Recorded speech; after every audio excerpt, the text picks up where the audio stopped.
Perang adalah suatu peristiwa yang akan mewarnai sejarah kehidupan dan peradaban manusia di muka bumi ini. Peristiwa perang biasanya terjadi dengan alasan adanya perselisihan antara dua belah pihak yang tidak mau mengalah terhadap suatu kepentingan. Kita akan membahas sebuah perang yang sangat bersejarah bagi umat muslim, bahkan perang ini memengaruhi sejarah dunia saat ini, yaitu Perang Mu'tah. Kenapa dinamai Perang Mu'tah? Karena peperangan ini terjadi di daerah Mu'tah yang terjadi pada 629 M atau pada tanggal 5 Jumadil awal tahun 8 Hijriah. Langsung saja kita bahas bagaimana latar belakang terjadinya perang ini dan juga strategi apa yang digunakan oleh panglimanya. Jangan lupa dukung channel kami dengan cara like, share, komen, dan subscribe. Pada saat itu Nabi Muhammad SAW belum menaklukkan kota Mekkah. Saat itu juga perjanjian Hudaybiyah baru berjalan setahun. Perjanjian Hudaybiyah adalah perjanjian yang dilatar belakangi kesepakatan untuk tidak melakukan peperangan dalam bulan yang dimuliakan, bulan haram, yang diantaranya adalah bulan Zulkaidah, dan beliau pun tidak mempunyai keinginan untuk melanggar perjanjiannya. Salah satu faktor terjadinya perang ini ketika Rasulullah SAW mengirim utusannya kepada Raja Romawi. Ketika utusan Rasulullah SAW tersebut sudah sampai daerah Mu'tah, dalam sejarahnya sudah dihadang oleh panglima kerajaan Romawi yang berasal dari Ghasinah. Setelah itu mencoba menelusuri apa yang dibawa oleh utusan Rasulullah tersebut. Setelah panglima Romawi mengetahui bahwa utusan tersebut membawa surat, maka surat itu langsung seketika dirusak, dan panglima Romawi lalu membunuh utusan Rasulullah SAW tersebut. Seketika itu Rasulullah SAW mendengar kabar berita tersebut, langsung berduka merasa dijahati oleh panglima Romawi. Maka Rasulullah SAW menyuruh kepada pasukan-pasukan Islam untuk melakukan perlawanan dengan orang-orang Romawi. Saat itu pasukan Islam berjumlah 3.000 pasukan, diantaranya terdapat Khalid bin Walid. Rasulullah mempercayakan pemimpin perang pada saat itu kepada 3 orang yang ditunjuknya, antara lain Zaid bin Haritsah, Ja'far bin Abdullah, dan Abdullah bin Rawahah. Pada saat itu pasukan Islam melakukan perjalanan untuk perlawanan terhadap Romawi tepat di hari Jumat pada tahun ke-8 kalender Hijriah. Terdapat faktor yang menyebabkan Rasulullah SAW menitik fokuskan untuk lebih perhatiannya ke daerah Syam, yakni dari faktor keagamaan. Melainkan wilayah utara Jazirah Arab adalah sebagai kunci utama sarana penyebaran sekaligus dakwah Islam yang mencoba untuk keluar Jazirah Arab. Sedangkan dari faktor strategi pertempuran, jika di daerah tersebut penyebaran Islam akan semakin terhalang oleh sebuah kekuatan besar, yaitu kekuasaan Imperium Romawi yang dibantu oleh kawan-kawannya yang berasal dari suku-suku Arab. Di wilayah Syam, kekuatan ini mampu melihat media perjalanan yang dituju Mesir dan Irak. Setelah masuk Islam, perang pertama kali yang diikuti oleh Khalid bin Walid adalah Perang Mu'tah. Namun dalam peperangan ini Khalid belum diangkat sebagai pemimpin perang pada saat itu. Perang ini terjadi di daerah Mu'tah, yakni suatu daerah yang terletak di antara perbatasan negara Syam dan Yordania. Sebagai dukungan mengenai peperangan tersebut, Rasulullah SAW mulai membuat kekuatan yang dikirim ke wilayah Mu'tah dengan bertujuan dapat memindahkan perhatian kaum muslimin ke negara Syam, serta memperlihatkan kekuatan Islam yang baru dengan berani menginjak daerah kekuasaan kerajaan Bizantium demi mempertahankan negara dan akidah agama Islam. Selain itu juga sebagai jawaban atas perilaku musuh-musuh Islam yaitu Romawi, yang telah membunuh utusan Rasulullah SAW tersebut. Semua pasukan berkumpul. Sebelum berangkat, Rasulullah menyampaikan beberapa pesan kepada anggota pasukan supaya mereka tidak menganiaya kaum wanita, anak-anak, dan orang yang sudah tua renta, apalagi sampai membunuhnya. Tidak diperbolehkan untuk menebang pohon, serta tidak diperbolehkan merusak bangunan milik siapapun. Selanjutnya Rasulullah SAW mengadakan kedua tangannya sambil mendoakan mereka dan berharap pasukan dapat bisa kembali ke Madinah dengan selamat tanpa ada halangan. Pasukan muslimin pun bergerak ke arah utara, lalu mereka beristirahat sejenak di Mu'an dalam kurung Syam yang berbatasan dengan Hijaz Utara. Di tempat peristirahatan itu mereka memperoleh informasi bahwa Raja Heraklius mempunyai pos untuk pasukan-pasukannya di Ma'an wilayah Baka beserta membawa 200 pasukan.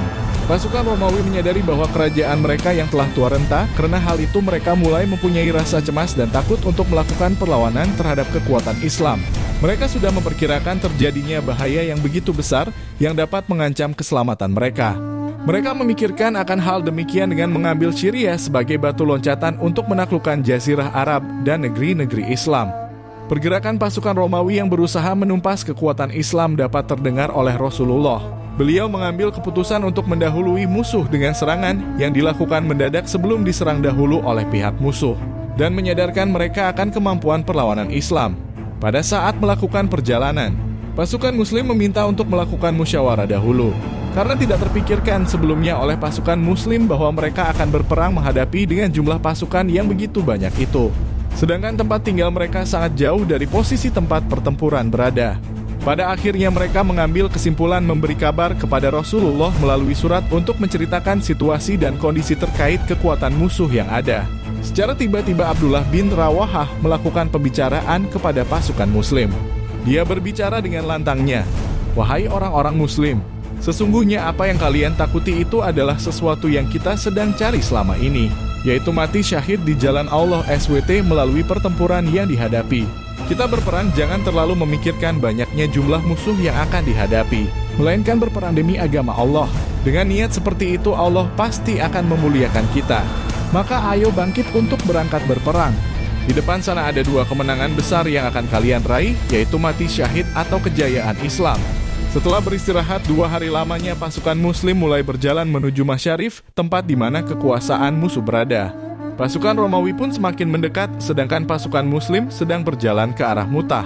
Mereka sudah mempersiapkan diri untuk memulai pertempuran. Sayap kanan pasukan Muslim dipimpin oleh Qatadah, sedangkan sayap kiri dikomandoi oleh Utbah bin Malik. Perang Mutah ini terjadi pada bulan Jumadil Awal, tahun 8 kalender Hijriah. Pasukan Islam mampu maju berjalan sampai ke Balqa. Ketika sampai di perbatasan, mereka bertemu musuh Romawi yang dipimpin oleh Raja Heraklius dengan menyuruh seluruh kabilah-kabilah serta suku-suku Badui yang standby di perbatasan tersebut. Pasukan Romawi mengambil tempat di suatu daerah bernama Masyarif, sedangkan pasukan Islam mengambil tempat di dekat negeri kecil Mutah. Raja Heraklius ternyata sudah bersiap siaga mengangkat senjata untuk mempertahankan Al-Ghasasinah dengan membawa pasukan yang berjumlah 100.000 tentara dengan ditambah 100.000 lagi dari orang Arab musyrik. Rasulullah SAW mengetahui tentang arti penting dan bahaya yang ada dalam peperangan ini. Oleh karena itu, beliau telah sengaja memilih 3 orang panglima perang. Karena panglima yang dipilih itu ketika waktu malam hari berzikir mendekatkan diri kepada Allah, sedangkan di siang hari dia memposisikan sebagai panglima pejuang pembela agama Allah. 3 orang pahlawan yang telah dipilih Rasulullah itu adalah mereka yang sudah siap dan berjanji akan mempertaruhkan jiwa dan raga mereka kepada Allah dan juga memiliki cita-cita mati syahid dalam perjuangan menegakkan agama Allah dan kebenaran atas kenabian Muhammad SAW. 3 orang panglima itu kemudian diurutkan berdasarkan kemampuan melakukan kepemimpinan dalam pasukannya masing-masing. Pada akhirnya pasukan dari kaum muslimin pun melakukan perlawanan dalam pertempuran itu dengan jumlah yang sedikit dari mereka dan persenjataan pun sangat terbatas. Pasukan Romawi berjumlah sekitar 200 pasukan, tetapi di belakang mereka telah disiapkan pasukan sebagai tentara cadangan yang jumlahnya juga tak kalah banyak. Pasukan tersebut siap dikerahkan setiap saat apabila mereka dibutuhkan. Sedangkan pasukan muslimin tidak memiliki pasukan cadangan seperti mereka. Pada saat di tempat pertempuran yang sangat sengit itu, Panglima Zaid terus mengerahkan pedang yang ia punyai kepada musuh-musuhnya, sampai titik darah penghabisan. Saat merasa tidak mampu meneruskan perjuangan dalam pertempuran itu karena banyaknya tombak dari musuh yang mengenai tubuhnya. Kemudian ia memanggil Ja'far bin Abi Thalib untuk menggantikannya dan membawa bendera yang masih berkibar. Dengan rasa semangat yang membara ia langsung menuju kepada Zaid. Dan pada akhirnya Zaid bin Haritsah wafat syahid pada peristiwa pertempuran itu dan kepemimpinannya digantikan oleh Ja'far bin Abi Thalib. Serangan yang dilakukan oleh Ja'far bin Abi Thalib dengan cara menghadang dan memerangi sekumpulan kaum-kaum Quraisy, tetapi malah dibalas sebaliknya oleh pasukan Quraisy. Mereka pun membuat serangan yang sangat kuat terhadap Ja'far, sehingga Ja'far terkepung di dalam lingkaran musuh-musuhnya. Tidak lama dari kepungan musuh tersebut, Panglima Ja'far gugur syahid dalam kepemimpinannya dan langsung digantikan oleh Abdullah bin Rawahah. Lalu ia dengan sikap tegas dan tanggapnya mengambil pedang dan langsung menuju barisan paling depan untuk maju menyerang musuh-musuh Islam.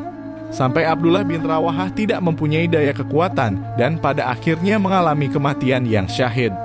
Setelah wafatnya Panglima Abdullah bin Rawahah, pasukan Muslim meminta Khalid bin Walid untuk menjadi pemimpin pada saat itu serta memberikan bendera kepadanya.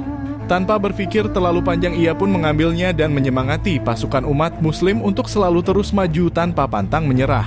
Taktik-taktik penting yang dilakukan oleh Khalid bin Walid pada saat-saat seperti itu adalah menyelamatkan kaum muslimin dari serangan musuh-musuhnya. Perang Mutah merupakan perang pertama yang disertai oleh Khalid bin Al-Walid selepas memeluk Islam. Terkenal dengan kepahlawanan dan kebijaksanaannya dalam berperang, beliau telah dilantik sebagai panglima pasukan Islam yang baru, menggantikan 3 panglima kaum muslimin yang telah gugur syahid. Dalam Perang Mu'tah, Khalid memegang panji Islam dan terus membunuh musuh dengan berani. Diriwayatkan bahwa 9 bilah pedang beliau telah patah dalam peperangan tersebut dan hanya pedang Yamaniyahnya saja yang masih utuh. Menjelang senja, pasukan Islam dan pasukan Romawi menghentikan peperangan, karena kedua pasukan bersetuju untuk tidak berperang pada waktu malam. Pada malam itu, Khalid memikirkan strategi peperangan. Beliau sadar bahwa dengan jumlah pasukan musuh yang ramai, mundur dari medan perang merupakan satu-satunya cara untuk menyelamatkan pasukan Islam.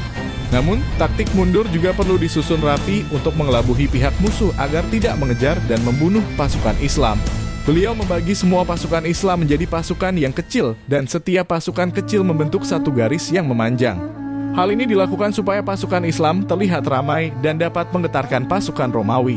Pada keesokan paginya, pasukan Romawi yang melihat barisan pasukan Islam yang panjang itu menganggap bahwa pasukan bantuan telah datang untuk membantu umat Muslim. Mereka mulai bergetar dan takut. Sambil berperang, Khalid perlahan-lahan membawa tentara Islam mundur tetapi masih menguatkan posisi pasukan di tempatnya masing-masing. Pasukan Romawi tidak memburu tentara Islam karena mengira bahwa pasukan Islam menggunakan taktik untuk menjebak mereka di gurun padang pasir yang luas. Oleh karena itu, pasukan Islam berhasil untuk mundur dengan selamat dan pulang ke Madinah.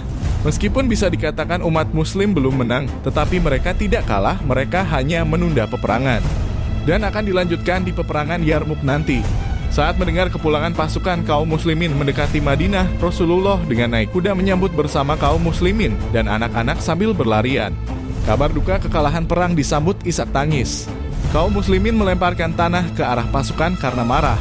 Pasukan yang pulang ini dianggap melarikan diri dari perang meninggalkan sahabat-sahabat yang telah syahid. Mereka meneriaki pasukan Islam dengan berkata, "Wahai orang-orang yang lari, kalian lari dari jalan Allah." Lalu Rasulullah menjelaskan mereka tidak melarikan diri, namun akan balik kembali, insya Allah. Perintah Khalid bin Walid mengakhiri kekalahan perang dengan pulang ke Madinah menjadi perdebatan penduduk. Ada yang menuduh pengecut karena takut mati. Ada yang menyatakan keputusan itu benar. Tapi orang-orang masih mengejek pasukan itu penakut karena melarikan diri. Seperti diceritakan Ummu Salamah saat ia bertanya kepada menantunya, istri Salamah bin Hisham bin Al-As. Kenapa aku tidak melihat Salamah ikut salat berjamaah bersama Rasulullah dan para sahabatnya? Istri Salamah menjawab ia tidak bisa keluar sebab setiap kali keluar orang-orang selalu mengejeknya, "Hai orang-orang yang lari, kalian lari dari jalan Allah." Ia berdiam diri di rumah dan tidak berani keluar. Beberapa tahun kemudian Khalid bin Walid memimpin pasukan perang kembali ke Syam untuk menaklukkan wilayah itu. Kali ini Allah memberi kemenangan. Itulah ringkasan tentang Perang Mu'tah. Terima kasih telah menonton video ini sampai selesai. Jangan lupa subscribe channel kami dari yang tidak tahu menjadi tahu.